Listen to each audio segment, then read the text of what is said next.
Hello everyone, कैसे हैं आप लोग। मैं आशा करता हूं कि आप लोग बहुत बढ़िया होंगे। मैं सत्येंद्र सिंह आपके अपने चैनल इंडियन पीसीएस एकेडमी में बहुत बहुत स्वागत करता हूं। तो आज के टॉपिक को स्टार्ट करने से पहले आप लोगों को होली की बहुत बहुत शुभकामनाएं। सुरक्षित तरीके से और पूरे आनंदमय के साथ होली को एंजॉय कीजिए। हमारा जो टॉपिक था, एक मिनट, हमारा जो अभी टॉपिक चल रहा है इस चैनल पर वो है, यानी सब्जेक्ट चल रहा है वो है ज्योग्राफी। अगर ज्योग्राफी के किसी भी टॉपिक में आपको समझ में नहीं आता है तो आप मुझे बता सकते हैं, मैं उसको जो भी डाउट होगा उसको दूर करने का प्रयास करूँगा। और जो स्टूडेंट पहली बार ये क्लास ले रहे हैं तो उनको मैं बता देना चाहता हूँ कि जो आप इस चैनल पर मेरी क्लास ले रहे हैं वो जितने भी कॉम्पिटिटिव एग्ज़ाम होते हैं जिसमें ज्योग्राफी पाठ्यक्रम में यानी सिलेबस में होता है, वो सारे स्टूडेंट ये क्लास ले सकते हैं। ओके, इससे पहले हमने लगभग 75 या 80% हमने ज्योग्राफी फिनिश कर लिए। इंडियन ज्योग्राफी की बात करूं, इसमें 1 से 2 चैप्टर और बचे हुए हैं। उसके बाद हम वर्ल्ड ज्योग्राफी स्टार्ट करेंगे और बिल्कुल बेसिक से पढ़ते हुए हमें चलना है। मैं समझा चुका हूं कि बेसिक से पढ़ने के फ़ायदे क्या होते हैं और अपने खुद की टेस्ट सीरीज कैसे बनाना, सारे हम पिछले वीडियो में डिस्कस कर चुके हैं। आज का जो हमारा टॉपिक है वो है भारत का जो परिवहन है, वो भारत का परिवहन जैसे सड़क परिवहन हो गया, जल परिवहन हो गया, रेल परिवहन हो गया, वायु परिवहन हो गया। तो ये सब हम डिस्कस करेंगे और एक ही टॉपिक में पूरा परिवहन हम ख़त्म नहीं करेंगे। लगभग 20 से 25 मिनट का या 30 मिनट का हम एक वीडियो बनाएंगे, उसमें जो भी हमारा कवर हो सकेगा वो उसमें हम कवर करेंगे। ठीक है, चलिए।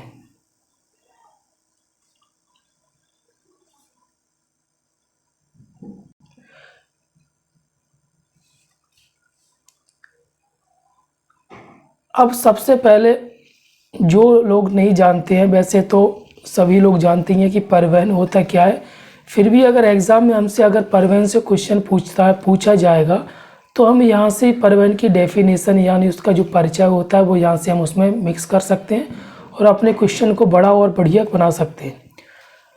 तो परिवहन क्या होता है? परिवहन उस विधि या व्यवस्था को कहते हैं जो कि व्यक्ति, वस्तुओं और संदेश को एक दूसरे स्थान तक पहुंचाते हैं, मतलब एक स्थान से दूसरे स्थान तक पहुंचाते हैं। परिवहन किसी भी देश की आर्थिक संपन्नता एवं विकास का मापदंड होता है। जैसे हमने पिछले वीडियो में हमने उद्योग पढ़े थे, इससे पिछले की बात नहीं कर रहा हूँ मैं, तो उद्योगों के लिए जो वातावरण यानी वहाँ पर कैसी चीज़ें होनी चाहिए, किस किस चीज़ की उपलब्धता होनी चाहिए, उन चीज़ों में हमने एक चीज़ पढ़ा था, ट्रांसपोर्ट यानी परिवहन पढ़ा था। जैसे अगर हम इतिहास में पीछे जाएं तो अंग्रेज़ों ने जो भी कंपनियां, जो भी फैक्ट्रियां स्थापित की थी वो समुद्र के किनारे स्थापित की थी, क्योंकि उस टाइम पे ना तो इतना परिवहन था, सड़क परिवहन, ना ही रेल परिवहन था, ना ही वायु परिवहन था। तो उनका जो भी परिवहन का साधन था वो क्या था? पानी का जहाज। और पानी का जहाज सिर्फ पानी में चल सकता है, तो उन्होंने जो भी अपने बंदरगाह के आसपास सारी फैक्ट्रियां स्थापित की। उसी के दौरान अगर हम बात करें कि पुर्तगाली, सबसे पहले जो पुर्तगाली भारत में आया था वो कौन आया था? वास्को डे गामा आया था। वो भी किसके द्वारा आया था? जहाज के द्वारा। और कहाँ पर पहुंचा था? कालीकट पे। ठीक है, तो ये जो परिवहन है वो उद्योग का एक मुख्य साधन है या मुख्य घटक है। जैसे उद्योगों का, हम जैसे किसी जगह उद्योग खोलते हैं तो उसमें हमें क्या क्या चीज़ें ध्यान में रखना चाहिए। एक तो वहाँ की भूमि, दूसरा वहाँ पर रॉ मटेरियल आसानी से उपलब्ध हो जाए, तीसरी चीज़ वहाँ पर लेबर आसानी से, सस्ती लेबर और अच्छी लेबर, कौशल युक्त लेबर मिल जाए, चौथी चीज़ वहाँ पर क्या याद रखनी है हमें? परिवहन, है ना। तो ये परिवहन का यहाँ पर लिखा आर्थिक संपन्नता। तो आर्थिक संपन्नता का मतलब ये है कि परिवहन जिस देश का अच्छा और सस्ता होगा वहाँ पर आर्थिक संपन्नता ज़्यादा होती है और विकास में उसकी भूमिका ज़्यादा रहती है। मानव विभिन्न प्रकार के परिवहन साधनों का प्रयोग एक स्थान से दूसरे स्थान तक आने जाने के लिए तथा व्यापार, ये गलत लिखा है, इसको व्यापार करने के लिए करता है। वर्तमान समय में राष्ट्रीय अर्थव्यवस्था को मजबूत बनाने के लिए देश को विश्व से जोड़ने के लिए प्रत्येक राष्ट्र परिवहन साधनों का जाल तेजी से बिछा रहा है। भारत में परिवहन के साधनों में सड़क, रेल, जलमार्ग और वायु परिवहन, भारत में अगर हम बात करें तो ये 4 तरीके से ट्रांसपोर्ट का काम किया जाता है। उसमें सबसे पहले जो हमारा फोकस यानी मुख्य बिंदु रहेगा वो रहेगा सड़क परिवहन। सबसे पहले हम सड़क परिवहन को ख़त्म करेंगे उसके बाद, और आज की वीडियो में जो हमारा मुद्दा रहेगा वो सिर्फ सड़क परिवहन रहेगा। इससे जो भी क्वेश्चन आपके बन सकते हैं प्री और मेंस दोनों के हिसाब से मैं यहाँ पर डिस्कस करूँगा। और फिर मैं एक बार फिर बता देता हूँ जो स्टूडेंट पहली बार क्लास ले रहे हैं कि हर लाइन से हम कंटेंट पढ़ते जाएंगे, हर लाइन से क्वेश्चन बनाते हुए चलना है ना। मैं भी आपको बताता चलूँगा कि क्वेश्चन कैसे कैसे आपका बनेगा। सबसे पहले इस लाइन को पढ़िए। भारत में सड़क परिवहन का महत्व प्राचीन काल से रहा है। इसका निर्माण एवं रख रखाव रेल परिवहन की तुलना में सस्ता है। तो यहाँ तक तो ये हमारे प्री के हिसाब से कोई भी क्वेश्चन अभी तक हमें नहीं मिला है, लेकिन आगे जल्द ही हमें मिलेगा। यह गांव एवं शहरों को जोड़ती है। ये हमारे मेंस के लिए अगर हम मेंस का क्वेश्चन लिखते हैं परिवहन के ऊपर, या भारत में अगर हम बात करें कि परिवहन व्यवस्था का कितना क्या सुधार हुआ है, वर्तमान स्थिति क्या है, तो उसमें हम उसको ऐड कर सकते हैं। स्वतंत्रता के बाद से सड़कों की लंबाई में 8 गुनी वृद्धि हुई है। भारत की सड़क प्रणाली विश्व की तीसरी सबसे बड़ी सड़क प्रणाली है। तो ये हमारा एक MCQ हो गया है प्री के लिए, कोई भी आप देखें। और फिर देश की जितनी भी सड़कें हैं उनको 4 वर्गों में बांटा गया है। कौन से वो 4 वर्ग हैं वो देखिए। सबसे पहले इसको हम बोलते हैं NH यानी नेशनल हाईवे यानी राष्ट्रीय राजमार्ग, जिसको हम एक्सप्रेस मार्ग भी बोलते हैं। ये भारत में कितने हैं? 70,000 लगभग, ये 71,000 वर्तमान में बढ़ते ही जा रहे हैं। ठीक है ना, पुराना आंकड़ा है थोड़ा, सॉरी किलोमीटर, 71,000 किलोमीटर। फिर हम अगर राजमार्गों की बात करें तो ये है 1,28,000। फिर हम जिलों के अगर सड़कों की बात करें तो ये 4,70,000। ये अगर आंकड़ा आपका आता है 5 लाख आता है तो आप इसको टिक कर लेना, या आप मेंस में भी अगर आप लिखो तो ये आंकड़ा याद ना है तो आप सीधा 5 लाख लिख के आ सकते हैं। यहाँ पर या तो 71,000 या 70,000 जो भी आपके मन में आए वो लिख सकते हैं। फिर ग्रामीण सड़कें कितनी है? 26,50,000 किलोमीटर में विस्तृत है। सबसे पहले जो हमारा इसमें मुद्दा रहेगा वो होगा नेशनल हाईवे NH। ठीक है, ये हमारे सारे क्वेश्चन प्री के यहाँ से मिलते जाएंगे तो आपको साथ में करते चलना है ना।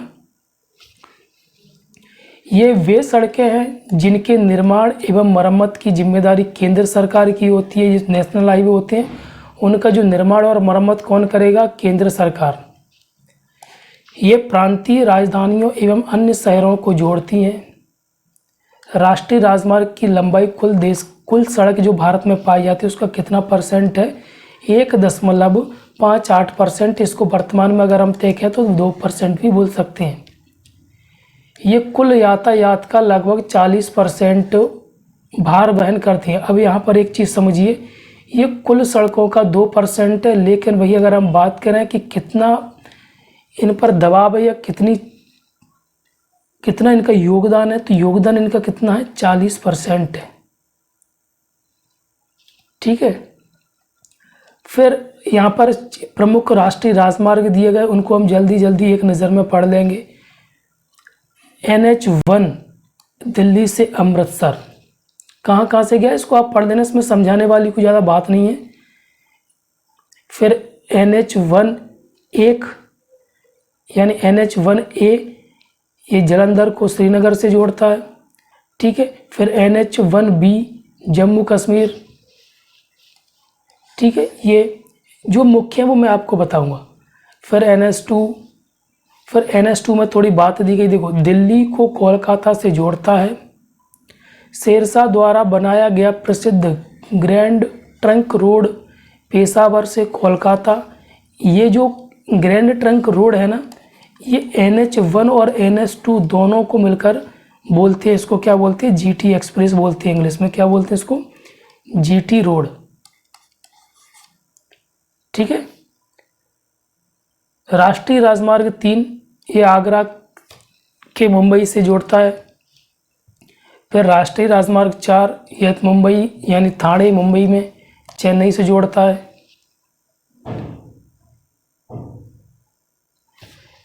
फिर NH5 NH6 इसमें कुछ नहीं है, जो जैसे कि JNH5 है, तो जिस राज्य की अगर हम बात करें तो उस राज्य से इससे क्वेश्चन पूछ सकते हैं, लेकिन हर नेशनल हाईवे से अगर UPSC में बात करूँ या सेंट्रल एग्जाम की बात करूँ तो सारे NH हाईवे से नहीं पूछते, जो मुख्य NH हाईवे हैं जिनमें कुछ विशेषताएं हैं उन्हीं से क्वेश्चन पूछे जाते हैं।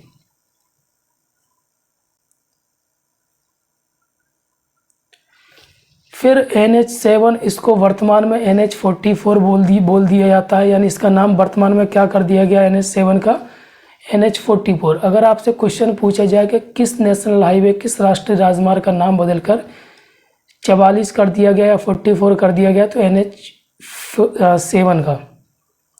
यह वाराणसी से प्रारंभ होता है और कन्याकुमारी तक जाता है। यह भारत का सबसे लंबा यानी 2369 किलोमीटर लंबा है। ये भारत का सबसे बड़ा, इसलिए इम्पोर्टेंट है, इसलिए मैंने इसको कराया। फिर NH8 इसमें भी ऐसा कुछ नहीं है। NH8A NH8E, ठीक है। ये सारे आप देखते जाना एक बार।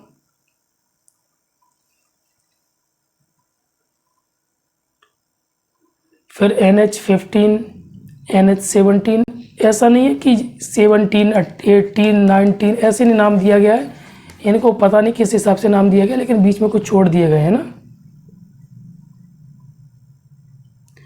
ठीक है। एक नज़र में आप देखते जाइए।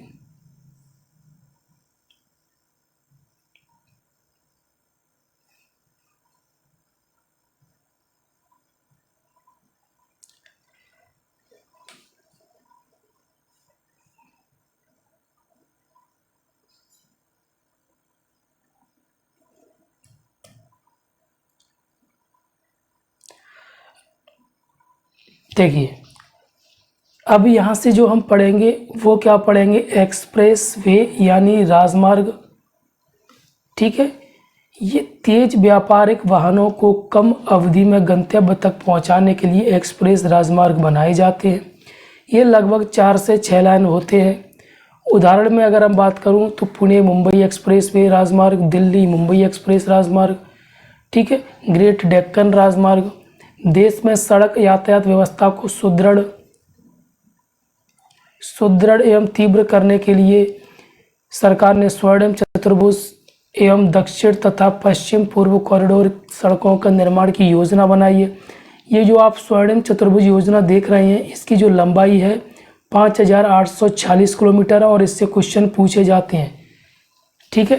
क्वेश्चन क्या पूछा गया था DRDO की अगर मैं बात करूं कि जो स्वर्णिम चतुर्भुज योजना वो कौन से महानगरों को जोड़ती है, तो दिल्ली मुंबई चेन्नई कोलकाता, ये क्वेश्चन पूछा गया था DRDO में, ठीक है। फिर उत्तर दक्षिण पूर्व पश्चिम कॉरिडोर योजना, इसकी लंबाई 7300 किलोमीटर है।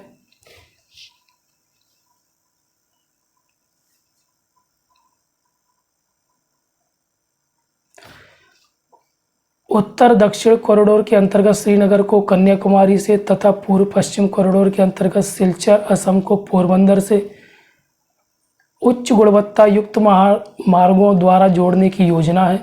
उत्तर दक्षिण पूर्व पश्चिम कॉरिडोर एक दूसरे को झांसी में काटते हैं, तो इनसे क्वेश्चन नहीं पूछा जाएगा। स्वर्णिम चतुर्भुज योजना से क्वेश्चन पूछते हैं, तो मैंने उसको करा दिया।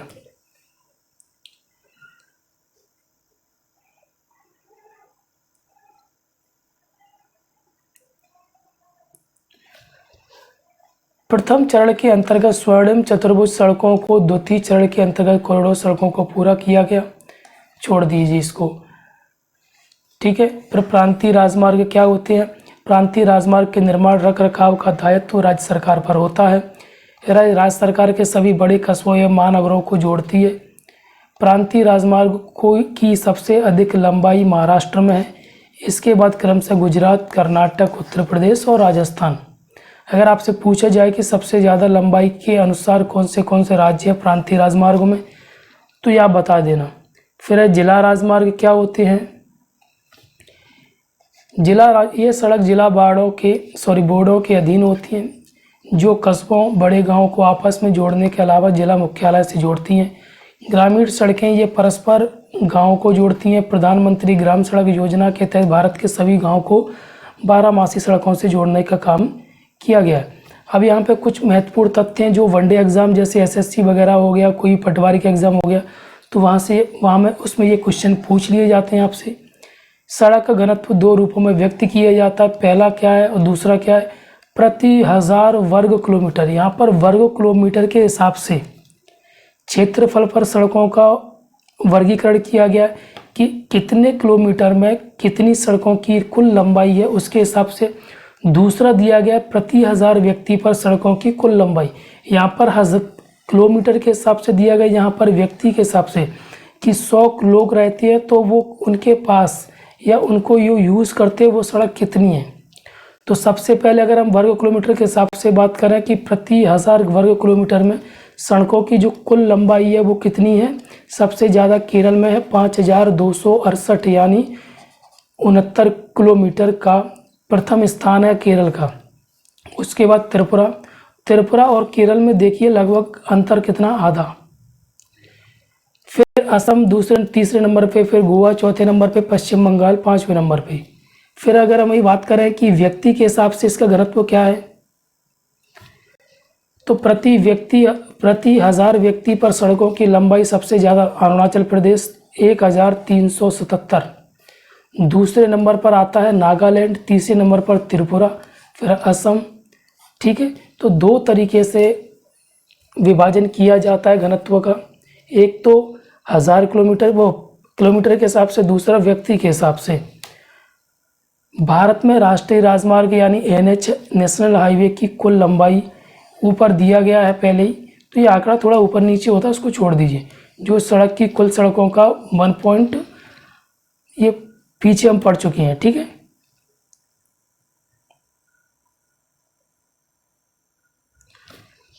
अब राज्यवार राष्ट्रीय राजमार्ग की कुल लंबाई घटते क्रम में सबसे ज़्यादा उत्तर प्रदेश में सड़कें नेशनल हाईवे, फिर राजस्थान में, मध्य प्रदेश में, फिर तमिलनाडु में। राज्यवार राष्ट्रीय राजमार्ग की सबसे कम लंबाई सिक्किम में है 22 किलोमीटर। केंद्र शासित प्रदेशों में अगर हम बात करें केंद्र शासित प्रदेशों की, तो सर्वाधिक लंबाई अंडमान निकोबार में और सबसे कम लक्षद्वीप में, ठीक है।